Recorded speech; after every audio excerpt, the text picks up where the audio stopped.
Hello everyone and welcome back to my channel. Guys, आज मैं go into your heart की episode number 9 की story explain करने लगी हूँ। अगर आप लोगों ने अभी तक इस ड्रामा की पिछली एपिसोड्स नहीं देखी हैं तो आई सजेस्ट कि आप जाके वो एपिसोड्स देखें। और अगर आप लोगों ने अभी तक मेरे चैनल को सब्सक्राइब नहीं किया है तो please subscribe my channel. Thank you. Episode के स्टार्ट में हम देखते हैं कि वो स्ट्रेंजर जिसका नाम जियांग होता है वो चैंग यी को उसे यूं बचाने पर थैंक यू बोलता है और साथ में उसे कहता है कि मेरे लिए परेशान होने की ज़रूरत नहीं है, मैं यहाँ पर सुसाइड नहीं कर रहा था। फिर एक आदमी आकर उसे साइड पे कर देता है क्योंकि चैंग यी तो यहाँ पर शूटिंग कर रही थी। फिर जियांग अपने बारे में बता रहा होता है कि मैं भी एक गो प्लेयर हूँ और फिर हम फ्लैशबैक में देखते हैं कि जियांग मास्टर शाई की प्लेस पर एक वीडियो रिकॉर्ड कर रहा होता है और साथ में वो खुद को यूरोप का बेस्ट गो प्लेयर भी प्रिटेंड कर रहा होता है। उसकी बातों से तो ऐसे लग रहा होता है कि जैसे इससे बेस्ट प्लेयर तो दुनिया में कहीं नहीं है। और फिर इतने में उसकी टक्कर शाई ही से हो जाती है। फिर नेक्स्ट सीन में हम देखते हैं कि जियांग को शाई फिर डोजो के अंदर लेकर आता है और यहाँ पर जियांग साहब सबको कहता है कि वो गो गेम का सबसे बेस्ट प्लेयर है और वो किसी बेस्ट प्लेयर के साथ एक मैच खेलना चाहता था। तो याओ और शाई ही तो दोनों कहने लग जाते हैं कि वो उसके साथ एक मैच खेलेंगे, लेकिन फिर लैन इस बात से फ़ायदा उठाकर कह देती है कि वो इसके साथ ये गेम खेलेगी। जियांग तो लैन को खेलता देखकर तो हंसने लग जाता है। उसे तो खुद पे यकीन होता है कि वो ये गेम ईज़िली लैन से जीत जाएगा। फिर वो 3 राउंड खेलने का डिसाइड करते हैं और फिर गेम स्टार्ट हो जाती है। गेम के पहले राउंड में तो लैन जियांग की खूब धुलाई करती है और पहला राउंड वो जीत जाती है। गेम के दूसरे राउंड में भी वो जियांग की खूब दुर्गत बनाती है और इन दी एंड लैन तो तीसरा राउंड भी जीत जाती है। और अब तो जियांग की हारने के बाद शक्ल देखने वाली होती है और वो फिर लैन का हाथ पकड़कर उसे अपना मास्टर बनने को कहता है और वो तो लैन को इतना तंग करता है कि बाकी लोग तो उसे उठाकर वहाँ से ले जाते हैं। और अब फिर हम प्रेजेंट में जियांग को देखते हैं जो अपनी इस लाइफ से बहुत तंग होता है और उसके पास तो पैसे तक भी नहीं होते और जो कम पैसे वो लेकर बैठा होता है वो भी हवा से उड़ जाते हैं। दूसरी तरफ हम चैंग यी को देखते हैं जो घर आ गई होती है और चैंग लियाओ उसके लिए खाना लेकर आती है। फिर यहाँ पर चैंग लियाओ उससे शू के बारे में भी पूछती हैं कि क्या वाकई में उसने उसके प्रपोजल को रिजेक्ट कर दिया हुआ है।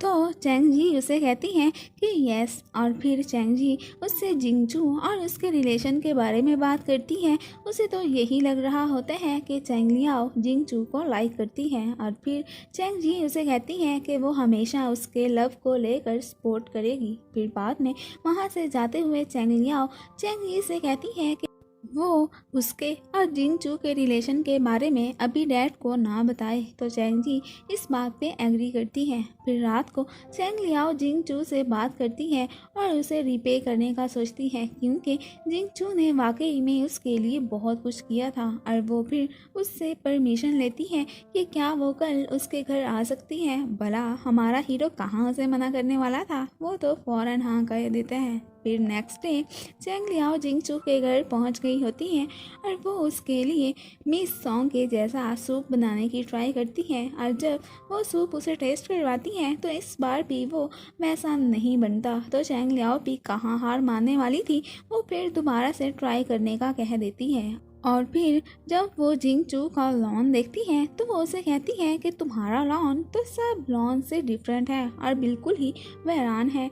फिर वो उसे कहती हैं कि वो अब इस वीकेंड पे आके उसके घर उसके लॉन में फ्लावर्स लगाएगी और इस बात पर तो जिंगचू खुश हो जाता है। फिर नेक्स्ट डे ऑफिस में मिस लियू चैंग लियाओ को बहुत मस्के लगाती है और हंस हंस के बातें करती है और उसे एक टास्क देती है कि वो जिंगचू के अलावा बाकी जो गो प्लेयर्स हैं उनकी भी एक डॉक्यूमेंट्री बनाए। तो चैंग लियाओ ये टास्क एक्सेप्ट कर लेती है और फिर चैंग लियाओ जब वहाँ से जा रही होती है तो शू उसे ड्रॉप करने का कहता है। फिर बाद में चैंग लियाओ को शू बताता है कि वो उसकी सिस्टर का पूरी जिंदगी वेट करेगा। उसे तो यही लग रहा होता होता है कि वो एक दिन ज़रूर उसके पास लौट कर आएगी। तो चैंग लियाओ तो दिल में सोच लेती है कि वो अब शू को दिल से भुला देगी। दूसरी तरफ हम चैंग जी को देखते हैं जो जियांग को देखती है कि वो ड्रम बजा रहा होता है तो वो फिर उसके पास आती है। जियांग तो उसे देखकर खुश हो जाता है और उसे अपने साथ ड्रिंक करने की ऑफर करता है। दूसरी साइड पे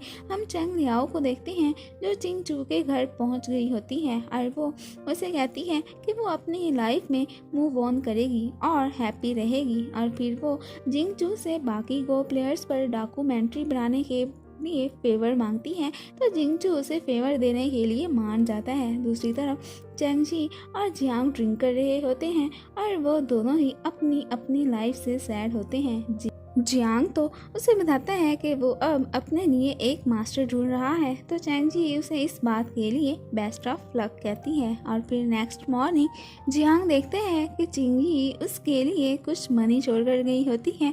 वो तो इतने सारे पैसे देखकर खुश हो जाते हैं। असल में तो उसे चैंग जी से लव हो गया था। और फिर उधर हम चैंग लियाओ को देखते हैं जो बाकी सब गो प्लेयर्स से गो गेम के बारे में इंफॉर्मेशन ले रही होती है और वो सब प्लेयर्स का अलग अलग इंटरव्यू लेती है और हर एक को प्लेयर के इस गेम के बारे में डिफरेंट ही व्यूज़ होते हैं। लैंड तो इंटरव्यू देने से पहले खुद को बहुत अच्छे से सेट करती है ताकि वो ब्यूटीफुल नज़र आए। चैंग लियाओ को जिंग चू के लॉन में बहुत से ब्यूटीफुल फ्लावर्स लगा देती है। और फिर रात को शू को जियांग फूड डिलीवरी करने आता है और वहाँ से जाते हुए उसकी टाई के साथ जियांग की शर्ट फंस जाती है और फिर शू अपनी टाई से उसकी शर्ट निकालने में उसकी हेल्प करता है। इतने में ऊपर से गार्ड उन दोनों को इकट्ठे देख लेता है और वहाँ से निकलने की करता है। वो दोनों भी उसे अजीब सी नज़रों से देखने लगते हैं। फिर बाद में हम देखते हैं कि वो दोनों साथ में खाना खा रहे होते हैं और एक दूसरे के काफ़ी हद तक फ्रेंड्स भी बन गए होते हैं। शू भी जियांग से अपने लव के बारे में उससे डिस्कस करता है कि उसने मुझे रिजेक्ट कर दिया है लेकिन फिर भी वो उसका वेट करेगा। जियांग भी तो उसी गर्ल की ही पसंद करता है जिसको शू करता है और वो भी उसके बारे में शू से बात करता है और दोनों ही एक दूसरे को तसल्ली देते हैं। और जियांग शू से कहते हैं कि तुम्हें तुम्हारा लव ज़रूर मिलेगा और शू उससे कहता है कि तुम्हें भी तुम्हारा लव ज़रूर मिलेगा। अब उन दोनों को क्या पता कि वो दोनों तो बस एक ही गर्ल के बारे में डिस्कशन कर रहे हैं। दूसरी तरफ चैंग लियाओ जिंग चू के घर में ही सो गई होती है और जब वो उठती है तो तब तक तो बहुत देर हो गई होती है। फिर उसे डैड की कॉल आती है तो वो अपने डैड को झूठ बोल देती है कि वो तो अपनी फ्रेंड के साथ है। तो बाहर बारिश होने की वजह से उसके डैड उसे फिर कहते हैं कि वो रात उसी फ्रेंड के घर में ही रह जाए और उसे घर आने की कोई ज़रूरत नहीं है। और फिर चैंग लियाओ ये बात जिंग चू को बताती है कि उसके डैड ने इतनी रात को घर आने से मना कर दिया है। और यहीं पर ही एपिसोड नंबर 9 ख़त्म हो जाती है।